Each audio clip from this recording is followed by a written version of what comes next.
everyone, and welcome back. Today we're going to be playing some Jund, which is Golgari with a little bit extra steps. We splashed in some red to have some fun with some cards that came with the new set, and along with playing a card from the old set in Riveteer's Charm.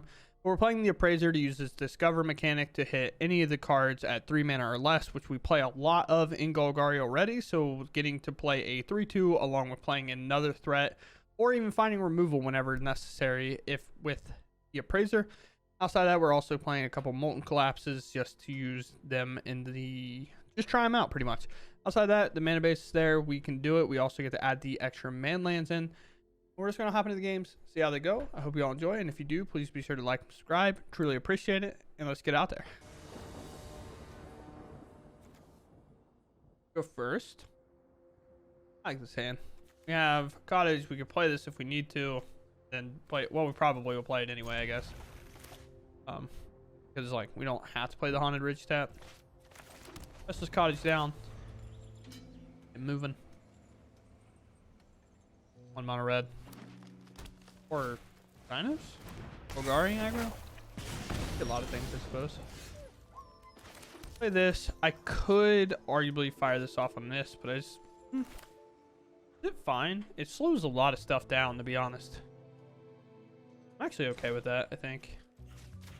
Because on one hand, if I can play the Celestis next turn and then like have it switch to daytime or nighttime, the Descend will trigger. But I have to have a lot of mana to kind of get that action going. But I'd rather remove that than play like a Trespasser and kind of have it be a body in front. They don't play too much pressure here, then I'm just going to play the Celestis and call it a day. Just so we can ensure that we hit like our mana. If we draw another land, then maybe we won't. That guy's also really good. I actually like playing this guy. It's a 2/4, can't be lightning striked. Monstrous Rage is like good, but it has Death Touch. Also good there. Royal Treatment doesn't really work here. I don't think. It's just hexproof and I don't know. Honestly. But if we get an attack here, like I will block because I think even if they Monstrous Rage this, be the other card, the 4 mana card that's like deal 5 damage to something. Lightning Strike, sweet. This is what I was talking about. Like this, I will take that all day, and I think anybody playing against this deck, like the aggro deck, will also take that all day. Do we want to establish the Celestis, or do we just continue to try to hit a land drop? And I think just hitting a land drop's better. We'll play Trespasser, then we'll just take out the Swift Spear, gain a little bit life back, have a 3/3 that's awkward to remove. You just use the Lightning Strike. This will take 2 cards from their hand if they want to do so. Boundary is not a good attack. Phoenix Chick is walking in the air, having a good time. Why the green? We haven't seen it yet. I would assume it has to be like the Royal Treatment plus the 4-drop that gives like its power to something. Elena and something. Luna and Buna. Graveyard. The discard effect will happen. Pick. Another land. Okay. You flooded then? Like the only thing that kind of makes sense to me. Find a land. Play it. And then a part of me thinks like just playing Appraiser is good here. Because pretty much anything I hit's just good. Any removal spell got the Phoenix Chick out of the air. Any creature spell just establish more board presence. Anything other than that. I think the only card that's not good is Terrace under there.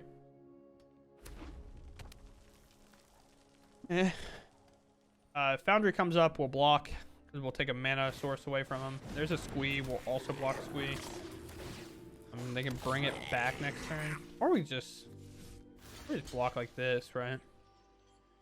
Keep our Appraiser around and just take our 2. Just play another Appraiser as we can. It's a combo deck. There's Dread Knight. We could cycle if we wanted to, but I'm just going to play the 3/2.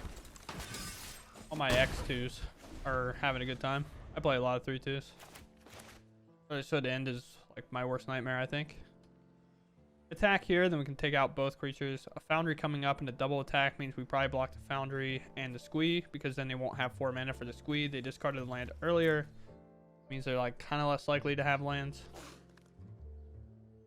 They could play the Thundery Boy, which I will probably double block.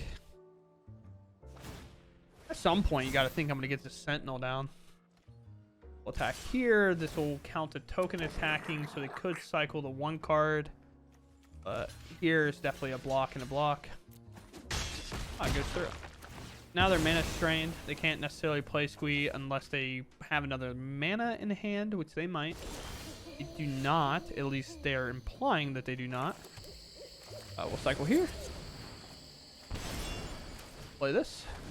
I wanted to play this. It's obviously a 3/4, but I think I hold this back. This will start making 1/1s with lifelink. At some point, I'll probably next turn I'll probably play Celestis and then play the Sentinel. I know I've talked about playing the Sentinel the entire game, but you know, I just don't think it was as good. You know, Appraiser showing why it can fit in a deck like this. We go first. Yeah, it's like fine, right? Just lead off with the Cottage. And we have these 2 lands, which aren't necessarily the worst, especially in the spot. Recruitment Officer. Definitely think we'd probably just go ahead and remove this. And then we can play the Trespasser and then keep the creature in the graveyard. I don't think we have to be make it too complicated. You need another green at some point here, though. I shall speak it into existence. Graveyard, come in, take the creature, we'll gain a life, go to 21, and we have a good blocker. Hopeful Initiate can't quite get in. If they even play like an Adeline here, they attack, we'll let the token hit us, but we'll end up picking up the Initiate anyway. If they want a Brutal Cathar, they can, but then it takes a card from their hand, and if we end up removing the Brutal Cathar, we get this back, and then it basically took 2 cards for 1, and we still get our creature back. Ossification. Still on this, huh? A harder card for us to remove, but a land from their hands gone, which they probably don't feel too bad about. For us here, because we decided that drawing the tap lands is the way to go, we will be playing the Tortoise, getting our man land online to make it good, unless we miss, which sucks. I think that might be the first time I've ever missed with the Tortoise. It's just like possible in general. What would you like to do? Right now, I can technically activate my Cottage, but if they name it, I can't. Also, if you notice here, this only affects one side of a card. So an adventure card here, like if we want to cycle to draw a card, we can still do so. Not gonna. We just drew a good card. I like that card.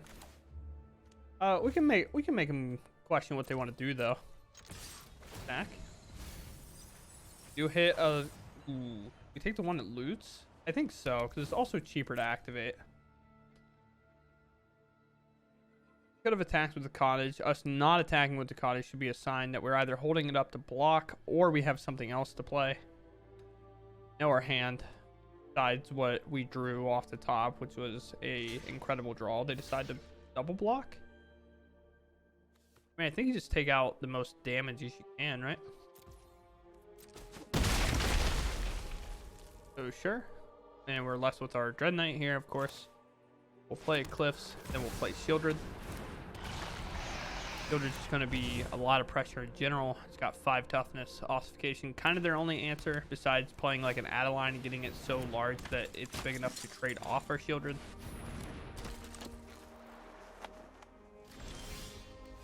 Like 2 or less. Because of our Graveyard Trespasser eating the creature earlier, they actually struggle here. Yeah, that's a cycle. We lose 1 off this, but then gain 2. We gain a lot of valuable information here. Play the Dread Knight. It can trade with pretty much everything. Now we have a go for the throat, so we just hold. The reason we can't really attack with Shieldred here because we don't have the mana to pay for ward, and they'd be able to double block and get her Shieldred off the board, and they would try to win that way. What is your plan, opponent? Right now our deck looks like, oh well, we played Molten Collapse, right?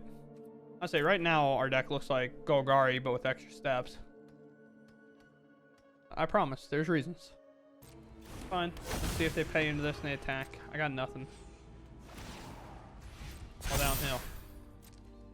Still have a creature to target for removal, so if they do attack, it's actually a big blunder. I get attacking because it makes sense. Realistically, I actually want to block with my Mosswood Dread Knight here because I would actually like to draw cards. I care. Did I actually remove their Vanguard right now? I don't think so. I think this still trading is just good enough for me. I know it could be mana efficient to use this, but I don't think I really need to be that mana efficient currently. I have a lot of lands. We're hitting a lot of lands. Do another cycle here. Do I want to cycle one more time? I think the answer is yes. Another go for the throat. If they put another Vanguard on the stack, we'll definitely snap it off on the Vanguard. Then we just have Shielded held back. And we're also at 27 against humans.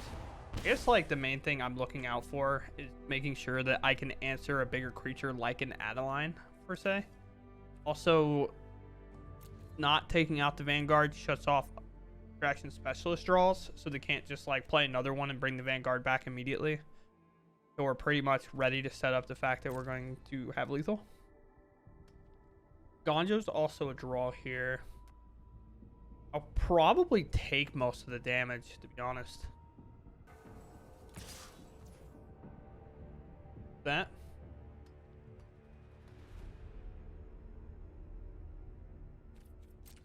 Can hit. Block. Again, I'm playing around in Gonjo, mainly. Now, however, at instep with a second go for the throat available, I'm kind of okay with removing this, I think. Well, now let's just wait. No. Yes. Maybe. No. Nah, I'm gonna remove it. Perfectly fine doing it now, because again, the mana just makes sense. Take one more cycle. Take one more gander, if you would. We have the right to just play this instead, and I think the answer is yes. We have no ward to worry about, so we can play this, play a Dread Knight, attack with Shieldred. They block, we'll remove it just in case it isn't Gonjo, or if they make a mistake in using Gonjo before the damage happens. Alright, so they clock out or they pass priority, I don't know. I have a adult monster. Here's to go down to 17. We're still at 25. Living the good life right now.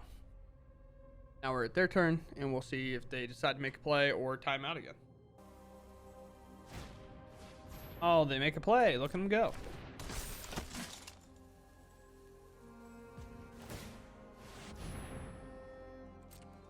Find. There's a Lord. They play land. Plan. Nothing?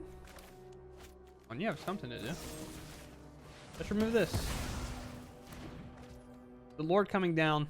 I'm just going to hold up the cut down because I can just remove it instead. Now we're going to get Izzy here.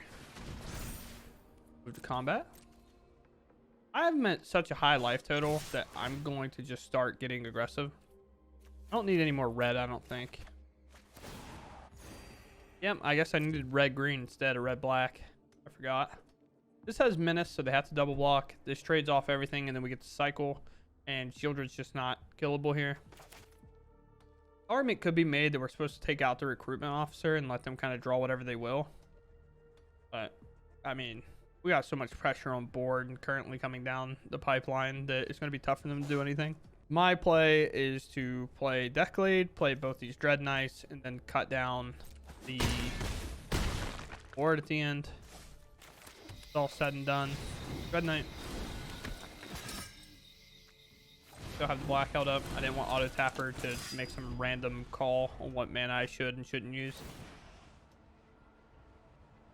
2 down to 6. Ossification. At the time to draw it, I suppose. You can take my Shieldred, I don't care. Play that. I will give you the information on whether or not you want to stay or go home. You. Block. And because of that, I'm just going to speed to combat and just get it over with. And we get there. We grind it out. We answered stuff early. Molten Collapse showed up and was somewhat useful. It was just a 2-mana removal spell. But I like it nevertheless. Sometimes we might get to use both sides, but who knows? Oh boy. When it goes first and our hands like a lot of tap lands, but they're slower, we'll kind of appreciate this mana base involved like this. I'm gonna try it. I think it's gonna be mono red or something. Or dinos. It could be dinos. Yeah, we'll play Vents because Vents can always be tapped. If we do rip an untapped source here, like we're feeling incredible. Auras. Enchantments. Not auras. Tough. Have your unhindered turn, opponent. About to play what here? Like one part of me says Glissa. The other part of me says probably should be Graveyard Trespasser because Ossification is significantly worse against it. And I would rather have the Glissa kind of like stay in play after. So we'll try the Trespasser. We don't get to eat anything here, but also if we do find removal for this, it's already in play and ready to go in terms of like exiling it, which we find immediately. So we will pop this. We do need to find our Terrace Under. Unlikely to do so because we don't play mini. Which means realistically should cycle this. Back. Take that out so they can't use it as an enchantment. Hit for 3. We'll pass. I guess like maybe I think to go to the throat made sense. I do think we need to somehow squeak Glissa by, but I'm unsure how we'll ever do it. Especially now. It's like Terrace Under or bust. I just can't keep up with the enchantment deck. Guess we build a wall. No point in attacking right now. First would be good in general, but this is like Ossification, pick up the Glissa. I think we're pretty much safe to move on. Pretty much the same thing. I'm gonna pick them up. I don't think we have a chance here, so go first. It's actually kind of sweet. I'll take it. I'm wanting to play John just to basically play this card. We have like a lot of valuable 3-drops in Golgari. I would argue that the 3-drops that aren't catered to mono red are pretty bad in like just in the red space. Like for example, I don't think any red drop is replacing pretty much anything else we do anywhere else. I just play the no, I have to like force a spell down, I think. Let's do this one. This is like worst case scenario, we play this tapped and then we use this map one here to make like a 4/5. Then we can play a Glissa after. Although we do have to be somewhat concerned of a Sunfall, obviously. Okay. My bad, opponent. I'm sorry. I felt like we were doing fine. They saw a manland and said, I'm out of here. I'm done. Played this person earlier today, I think. Their name is just so unique that it's very like hard to tell them apart, but we go first.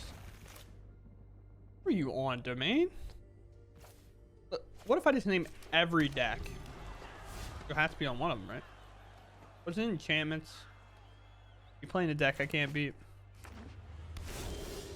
Domain. Edge. Oh, we're gonna play a 3/2 and try to be aggressive. I don't think it was Esper. Yeah, it's definitely Domain. Trap Gorger is fine. Move to combat. Attack. Thing there. Okay. Play land. We'll play Glissa. Hope they don't have it to populate. I have Leyline Binding. Who knows? I do have a Terrace under though. Invasion. I've played this person twice. They've played Invasion on 3 both games. It must suck to be that good. To be honest, it'd almost be boring. Yeah. So you are Phyrexian Beast. That sucks. I'm just gonna get a Traxxas or something here. Who knows? Not bad. Like to draw a card. Pretty cool card. It's a good setup. They didn't grab a second white. Means to me, the cycle here. Kind of talk Numa. Cast this and remove this off the battlefield, so that they don't have a second white. They don't have like great ways to do it. Okay, there's second white, I guess. Could tear asunder that. I feel like Leyline Binding is much better to hit. Play out the tap land. Who's to know what we're ever supposed to do? Play Carnage, just so if we get through here, like we have good chances. Attack.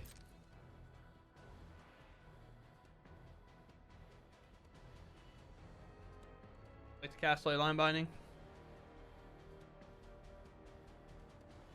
Something else. Tidebinder at the wrong time. I have no activated ability right now. So I think what they wanted to do here is I think they wanted the Glissa to hit and then they wanted to shut it off, I would assume. Sure. We'll be fine with that, how that kind of took place. Let's cycle this now. Cool with losing one of these. Maybe a Sunfall. The creature to only be a 2/2.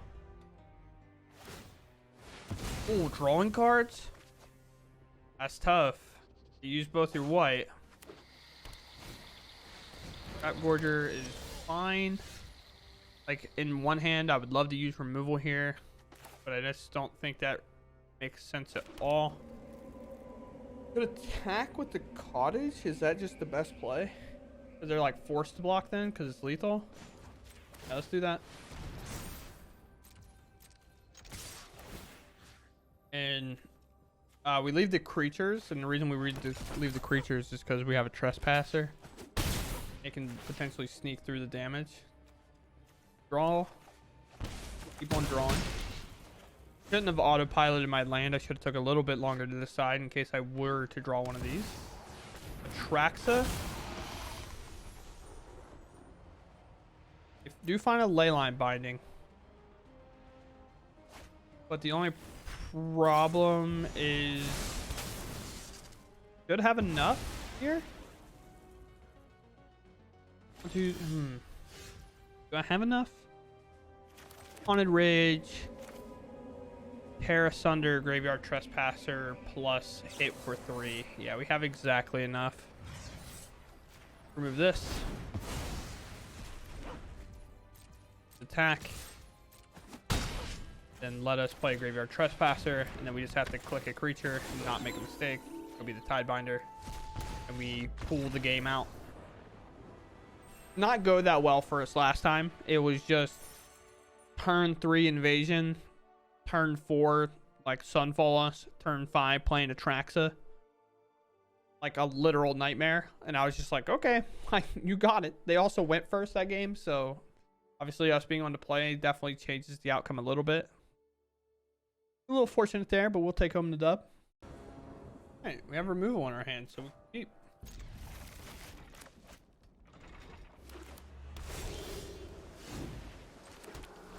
Yay, I'm so excited. I love. Okay, so it's Esper. I'm a little less annoyed. I just like keep running into Domain, and I'm just not having fun playing against Domain.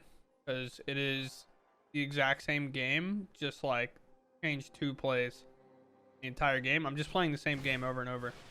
Sometimes I win, sometimes I lose. We get Dennick off the battlefield. Great for us. Only tough part is like us being on the draw means that Rafine can come down, and then we have to remove it on our turn because we won't have the mana unless they're afraid of another cut down, which great. But we'll pass here. We could slam a 3-drop, but we're going to play around Riveteer's Charm. Last creature. Okay, not gonna lie, I'm gonna remove that.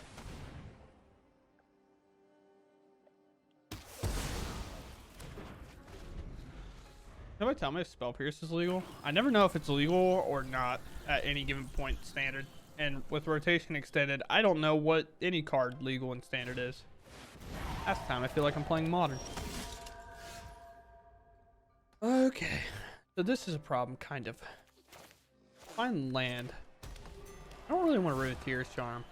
I think I would actually kind of like to set up a Glissa, but they haven't played a single removal spell yet. So let's just keep messing with them. Just keep removing their creatures until like we can play an extra land and play around Make Disappear. Also not allowing one of these be held up in terms of our removal. This does make them sacrifice, so it's not that bad. Okay, it doesn't do anything. Just going underneath their bat. I probably should be playing bat. I just am not. Bat's just like really solid. No problem for them. If they don't have removal and this decision wasn't snapped off, I feel like the choice has to be Riveteer's Charm, but I could also see Shielded being the choice. Shielded's kind of annoying in general.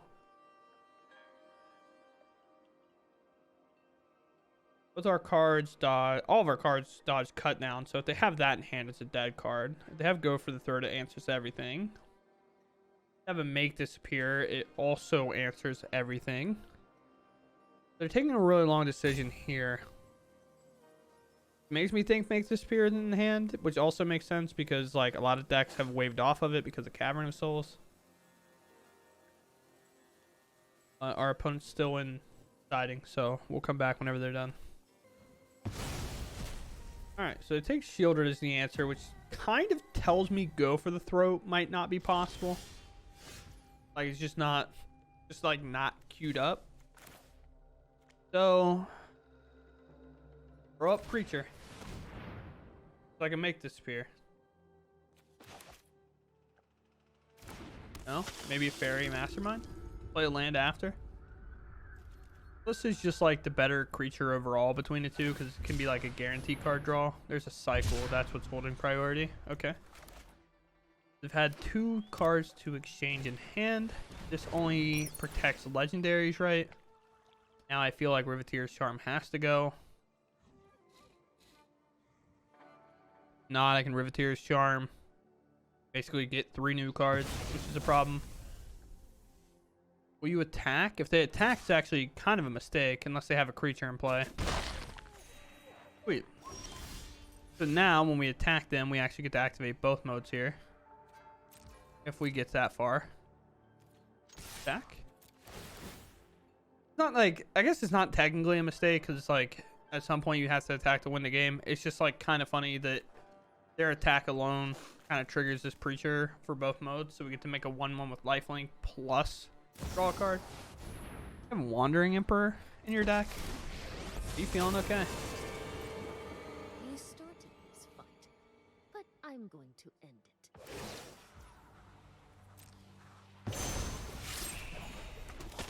My judgment is final.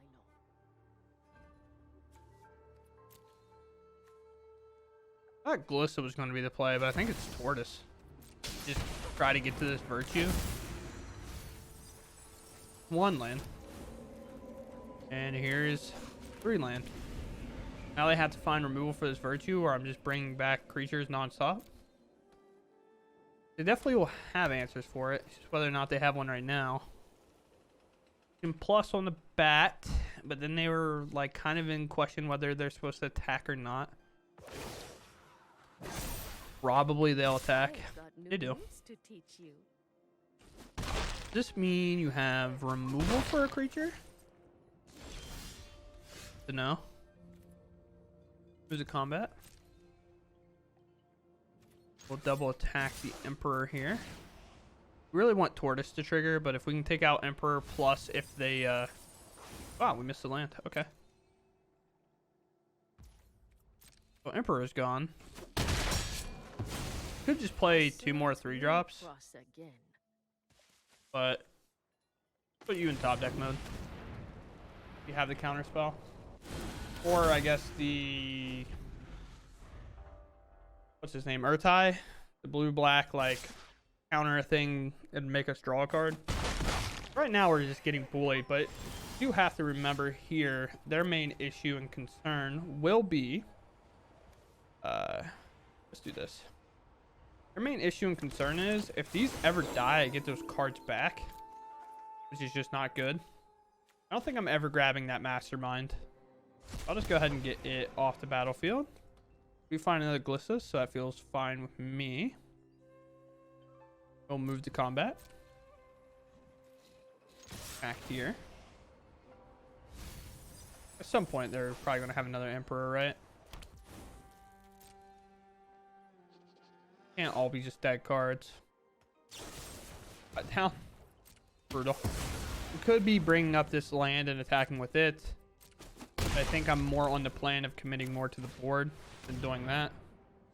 The argument could be, well, then Sunfall. But if Sunfall, then so be it, I suppose.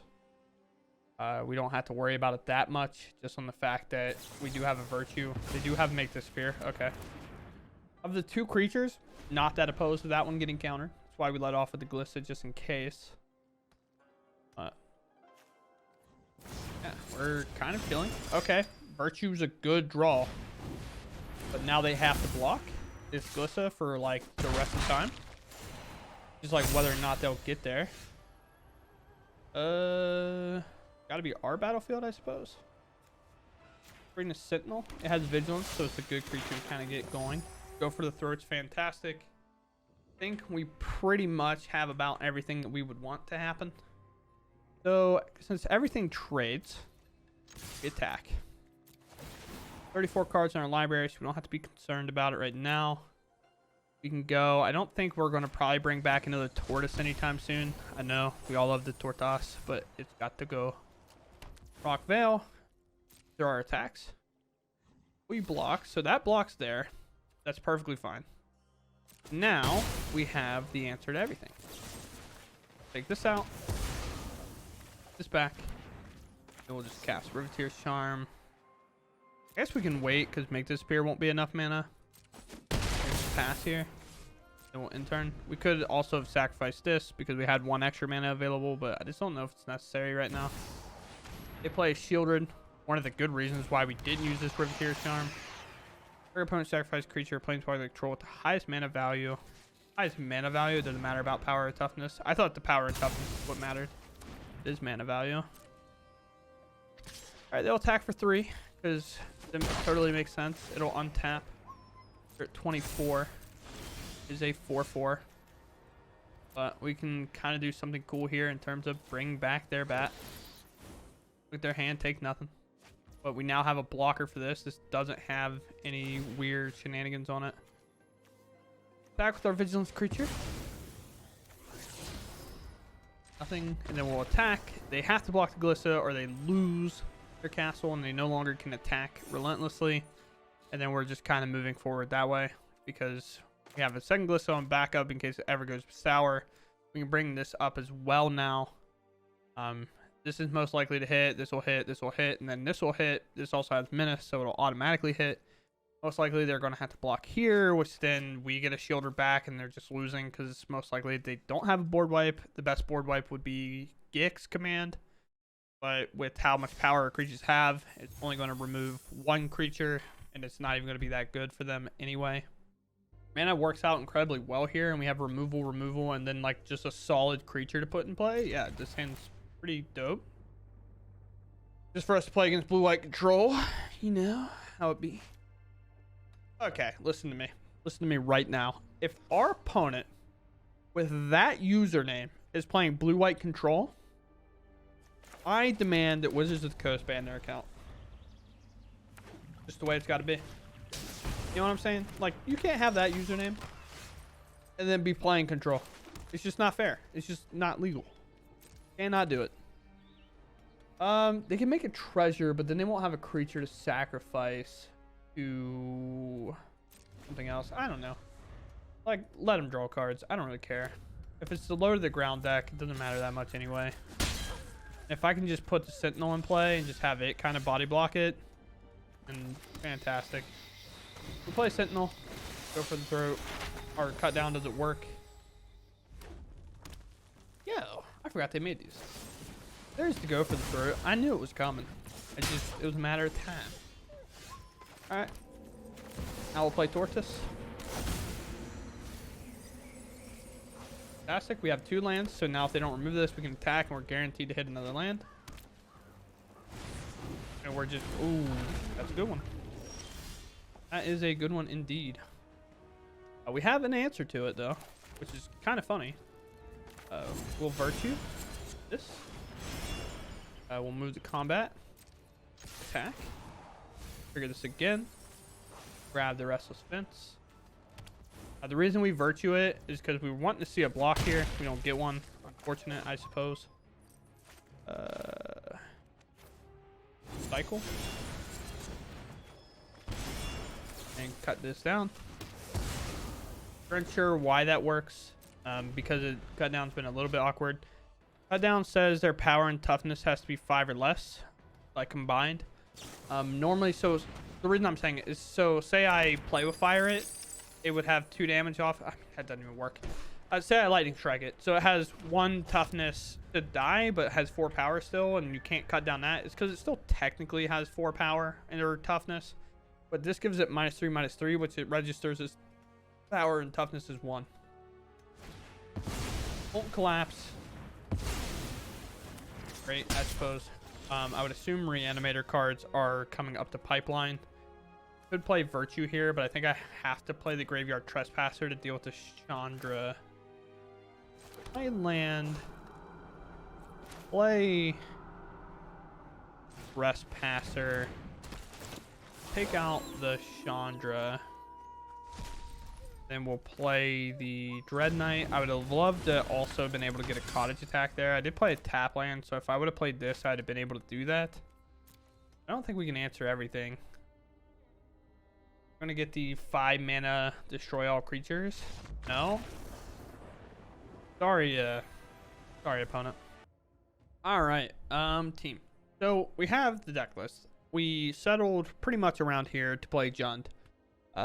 Things that could be technically worked on. The one thing I will say about my gameplay or like my deck building is probably the land base is like the hardest thing that I have to deal with. We're mostly in the like black mana here. We have a lot of green, but we do splash a lot of red, but the red's also kind of complicated because it's double red. So we do play a lot of fast lands, we play a lot of slow lands, we play like 1 proving ground because we don't want to play too many, because we don't want all of our lands to enter the battlefield tapped, because that would just be bad. Well, other than that, I think weirdly enough the Appraiser almost makes it worth playing. And then you now get to make the argument, do we play like the 3rd Blossoming Tortoise and really kind of lean into this discover mechanic in the Jund deck? Because don't get me wrong, this Appraiser hitting like any of this underneath in a lot of matchups is just good. The only thing realistically in this entire situation that's not good, like every single time it gets hit, is a Terra Sunder, the Iron Crag, and maybe the Celestis, and cut down some of the time. Most of the time, putting a Go for the Throat in hand's not bad. Putting a Molten Collapse in hand's not bad. Dread Knight, either way I want to cast it. Graveyard Trespasser, either way I want to cast it. Same with the Preacher, the Sentinel, and then the Glissa. The only thing that's kind of weird about this is like you definitely don't want to be playing a lot of legendary creatures, I think, or a lot of legendary things, because you don't want to ruin the value that your Appraiser is applying for you. And you can see definitely in that mono red matchup that we played at the end, like how good the Appraiser can be, where like I was playing it, they had a Phoenix Chick, any hit at all I was perfectly fine with. We had the Celestis in hand. I think the only hit I was not okay with, strictly speaking, were these two. And I wasn't even that upset because I just put them in hand and play them. But outside of that, when we played the Appraiser, any of this entire stack here, we were perfectly fine playing. But outside of that, we were basically Golgari with a little bit of extra steps. Riveteer's Charm was sweet. It's definitely a way to kind of be like, my hand got taken apart, like we can do whatever, and then on their end step, you can just fire this off for its last ability, especially if for whatever reason you are missing lands. Firing this off, if you don't hit a land, if you're stuck on 3 lands, and you've been, like, say you kept 3 in your opener, you draw, like you're on the draw, you draw 3, you hit nothing, you cast this, and you don't hit a land, just go home. Arena's deciding you're losing today. That sucks. You know what I'm saying? If you looked at the top next, like, 6, 7, 8 cards and you don't hit a land and those amount of draws, it sucks. It just happens sometimes, but we are pretty heavy on the 3-drop slot because of that, because we do find all these to be valuable. Ballista is very hard to ever remove. It also, attack potency is really high. Its defensive potency is even better, especially against something like Dinos or any card with trample. This card just beats it outright. Outside of that, Graveyard Trespasser, I actually enjoyed a lot today. This card is just super awkward to remove outside of a board wipe, and I think a lot of opponents are playing super efficient cards, and this makes their cards inefficient. Kind of the hard part of, somebody said in the comments not too long ago, like, there's almost too many sets in Standard. It's hard to figure out what to play where. That's why I'm like on no 4-ofs outside of this Mosswood Dread Knight, because there's no other 2-drop that competes for this spot. You could argue in this deck Blood Tithe Harvester, but like, let's be honest, the card's just better. Like, if they remove it, you can cycle it again. If you have a Shieldred, it is unstoppable. You start blocking, you draw, you attack relentlessly with it. It has trample, so it's just good in that regard. Outside of that, we have the Preacher, which is down to 2. I like this card a lot. I would just love to play like 3 of all these, but in best of 1, it's so hard to do that because you have to be ready to remove people's creatures and things like that. And then, like, we kind of went off to Virtue play, and we do have 1 to kind of get to eventually, but no, I think the deck's really cool. I enjoyed playing it a lot. My thing hasn't updated. I played earlier and it went really bad. I played like a completely different variation of the list where I had like Lord Windgrace in here and a couple other things, and I was like, Blossoming Tortoise is so much better than Lord Windgrace, to be honest. I know Lord Windgrace has abilities, but this thing is, it just puts lands in for free and then also mills our graveyard to get the lands. We don't have to take an extra step to get lands in the graveyard or play lands like Field of Ruin that sacrifice to get back. We just play the Tortoise, get a land in. You know what I'm saying? Just do that. Outside of that, the only recommendation or consideration I will be thinking of is, 1, whether or not we cut the Molten Collapse. Collapse was nice. I think it's just better than Shieldred's Edict in this deck. I know Edict's instant speed, but when you're playing against a lot of creatures, like going sacrifice the thing, and they're like, okay, I will sacrifice my 1/1 over my Adeline or something, for example, where Molten Collapse, we can make the decision to do so. And with the artifact decks in general, like Simic, Aggro, and stuff, Molten Collapse, if we ever do get to trigger it, that's kind of why we have the Celestis. This was the Collection Vault or whatever at first, but I figured that was just going to be kind of slow and awkward, but maybe we need to play it anyway because it is like a cycle effect that we can make treasures and build up on. But yeah, Molten Collapse can blow up the treasures, it can blow up the map tokens, it can blow up other things. Like if they're attached to something, we can basically use this to kill a creature. Like, I don't know, let's say they're playing Sentinel, we kill this, but they attach the 3 mana enchantment onto the map and they're attacking with it. Well, we can blow up the map and the Sentinel at the same time if we trigger Descent. It was a little bit awkward. Outside of that, I hope y'all enjoyed. I had a good time. I think this deck list is really sweet. I think the next thing I really want to try doing is Sultai. There was a card in there that definitely piqued my interest. I just think the Appraiser kind of fits that Bloodbraid Elf rock strategy that kind of was in Modern for a while. You know, the Reed Duke special. But outside of that, I hope y'all enjoyed. I'll catch y'all later. Thanks for watching, and goodbye.